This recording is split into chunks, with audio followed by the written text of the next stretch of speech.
वो अपने कार्य क्षेत्र में काम कर रहे हैं। भिवंडी वालों को क्या मिला? बाबा जी का टुल्लू। आसिम भाई ने क्या दिया भिवंडी वालों को? अगर आपको जानकारी है तो बता दीजिएगा। कोई पूछता नहीं इनको। मैं इनको गली के नाके से उठाकर लाता हूं, सिखा समझाकर इनको नेता बनाने की कोशिश करता हूं। नहीं साथियों, आइए बात करते हैं विकास बेमिसाल की। माफ कीजिएगा, विकास बेमिसाल नहीं, 30 साल बेमिसाल की। भिवंडी शहर में बड़े धूमधाम से जश्न मनाया गया अबू आसिम आजमी के लिए। 30 साल बेमिसाल। अभी 30 साल में भिवंडी शहर के लिए उन्होंने क्या किया है? अगर आपके पास कोई जानकारी हो तो कमेंट करके जरूर बताइएगा। नहीं, हमारे आमदार कभी नहीं आते हमारे प्रोग्राम में। हम आप खुल के बोल रहे हैं। वजह क्या है? वजह यह है कि वो अपनी दुकान अलग चला रहे हैं। आसिम भाई की जो स्पीच है उस दिन की, उसी पर बात कर लेते हैं थोड़ा सा। आसिम भाई ने अपनी स्पीच में कहा कि मैं गली के नुक्कड़ से लोगों को उठा कर लाता हूं, उन्हें समझाता हूं, सिखाता हूं और नेता बनाता हूं, तो साथ छोड़कर चले जाते हैं। ये बात कहते हुए बहुत ही इमोशनल हो रहे थे। सच्चाई तो ये है कि मुंबई के जो एमएलए समाजवादी पार्टी छोड़कर गए तो क्यों गए? मोहम्मद अली खान समाजवादी पार्टी छोड़कर गए। भिवंडी शहर में करीब करीब 2 दर्जन से अधिक समाजवादी पार्टी के नगर सेवक चुनकर आए 3 किस्तों में। ये सारे लोग पार्टी छोड़कर क्यों चले गए? क्या ये सब भिवंडी के नुक्कड़ से ही लाए गए थे? ये सब क्या बेगारी कामगार थे? कुछ तो इनकी तकलीफें रही होंगी, कुछ तो इनका दर्द रहा होगा जो आसिम भाई ने समझने की कोशिश नहीं की और अपनी तानाशाही इनके ऊपर थोपते रहे। इसलिए ये सारे लोग पार्टी छोड़कर चले गए और नगर सेवक के नाम पर पार्टी भिवंडी शहर में 0 हो गई। भिवंडी के लोगों, मैं आपको सच्चाई बयान करता हूं कि मैं अपनी कौम के नौजवानों को आगे बढ़ाना चाहता हूं।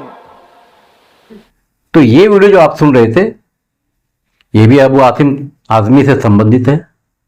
ये साफ साफ कह रहे हैं कि मैं भिवंडी शहर के नौजवानों को आगे बढ़ाना चाहता हूं। कोई एक नौजवान बता दीजिए जो अबू आसिम आजमी की मेहनत से आईएएस बन गया होगा, आईपीएस बन गया होगा, या ऐसा कोई बड़ा नाम कर गया होगा जिसमें कहीं ना कहीं अबू आसिम आजमी का नाम होगा। मैं भिवंडी की बात कर रहा हूं और अब गोविंडी की बात कर रहा हूं जहां से वो विधायक हैं। कुछ 30 साल बेमिसाल के 2 दिन पहले मैं गोविंडी में था। मैंने वहां देखा, वहां 10 रुपए वाला दवाखाना, 10 रुपए वाला खाना खाने का ठिकाना, 50 लोगों को रोज डायलिसिस फ्री, शादी हाल, प्रोग्राम के लिए हाल, आंखों का चेकअप, अगर जरूरत पड़े तो लीगल एडवाइजर भी वहां आते हैं। मैं उनसे उसके एवज में कुछ नहीं मांगता। भिवंडी के नगर सेवक यहां बैठे हैं, बहुत सारे मेरे साथ इलेक्शन भी लड़े होंगे। वो कसम खा के बोल रहे कि मैंने आज तक 1 रुपया भिवंडी से किसी से लिया हो। अब ये वीडियो आपने सुना। आसिम भाई आमतौर से जो अल्लाह की कसम, खुदा की कसम खाते हैं, उसमें पैसों का मामला जरूर रहता है कि खुदा की कसम, अल्लाह की कसम, मैंने कभी किसी से 1 रुपया नहीं लिया। आपको पता नहीं कि राजनीति में क्या ये मुमकिन है कि राजनीति में अपने नगर सेवक भी हों, अपने एमएलए भी हों और पार्टी के महाराष्ट्र के जो सुप्रीमो हैं उनसे पैसा ना लें? मैंने बहुत कोशिश किया लोगों को लाऊं, बढ़ाऊं। 95 में जब मेरा बहुत जोर था, जहां हाथ रख दूं लोग जीत जाते थे। 4 एमएलए जीते, 23 नगर सेवक जीते, भिवंडी से जीते। मैं जब एमपी बना, 2008 तक मैं एमपी रहा। आपने सुन लिया है? आसिम भाई कह रहे हैं कि जब मेरा 95 में पावर था तब 4 एमएलए बने, नगर सेवक बने, भिवंडी में भी बने, मोहम्मद अली खान जैसे लोग समाजवादी से एमएलए बने। तो ये सारे लोग भागे क्यों, यही एक सवाल है। अगर आसिम भाई इनसे कुछ मांगते नहीं, उल्टा इनकी मदद करते हैं, तो मदद लेने वाले साथ क्यों छोड़ जाते हैं? ये सवाल भिवंडी वालों के लिए है कि आप कमेंट करके जरूर बताइएगा। एक लाल पैसा भी मैंने कमाया हो, मैंने करोड़ों रुपया अपनी तरफ से देकर इलेक्शन लड़ाया। और क्या कर सकता हूं दोस्तों, जब ये मेरे साथ रहते हैं तो मेरी बहुत तारीफ करते हैं। आसिम भाई आप मेरे बाप की तरह से, आसिम भाई आपने बहुत किया, आसिम भाई किया। और जिस दिन कोई बड़ा लीडर इनके कंधे पर हाथ रखता है ना, तो कहते हैं आसिम भाई बहुत खराब आदमी। फिर सुन लिया आपने, आसिम भाई कह रहे हैं कि मैं इनके लिए पूरी ताकत लगाता हूं, ये मजबूत होते हैं और कहते हैं कि बस आसिम भाई आप ही हमारे बाप हो। मगर जब कोई बड़ा नेता कंधे पर हाथ रख देता है तो कहते हैं कि आसिम भाई बहुत ही खराब आदमी है। राजनीति में कोई नई बात नहीं है, राजनीति में मौका परस्ती बहुत जरूरी है, वरना लोग धोखा खा जाते हैं। मैंने मेरी आधी उम्र पत्रकारिता में दी है, मैंने देखा है कि राजनीति में क्या क्या उलटफेर होता है। तो ये थी कुछ मेरी बातें।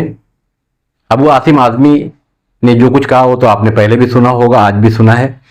सवाल ये उठता है कि भिवंडी शहर की जो राजनीति है, भिवंडी शहर के बाहर से क्यों हो रही है? क्या भिवंडी शहर में नेता नहीं है? क्या इसके पहले नेता नहीं थे? काम करने वाले लोग नहीं थे? तो कहीं ना कहीं भिवंडी शहर के मतदाता जो चूक करते हैं, इसी का अंजाम भिवंडी शहर के लोगों को भुगतना पड़ता है। मुंबई से कुछ 25 से 30 किलोमीटर की दूरी पर मुंबई शहर चमक रहा है, मगर भिवंडी शहर खड्डे को लेकर, रास्ते को लेकर, गंदे पानी को लेकर, अनधिकृत बांध काम को लेकर परेशान हाल है। शिक्षा की बात करें तो महानगर पालिका के पास इतना फंड ही नहीं रह गया कि जो स्कूल बंद हो गए उसे चालू कराया जाए। निजी स्कूल जो है वो इतने महंगे हैं कि आम आदमी की पहुंच से बाहर है, और नेता यहां कस्में खाने से थकते नहीं। कोई कहता है रईस शेख सही नहीं है, कोई कहता है महेश चौगले सही नहीं है, कोई कहता है अबू आसिम आजमी सही नहीं है। फैसला भिवंडी शहर के लोगों को अब करना होगा कि असल में भिवंडी शहर से मोहब्बत कौन करता है। वो कहीं का भी हो, अगर वो काम कर रहा है तो उसका समर्थन करना चाहिए। मैं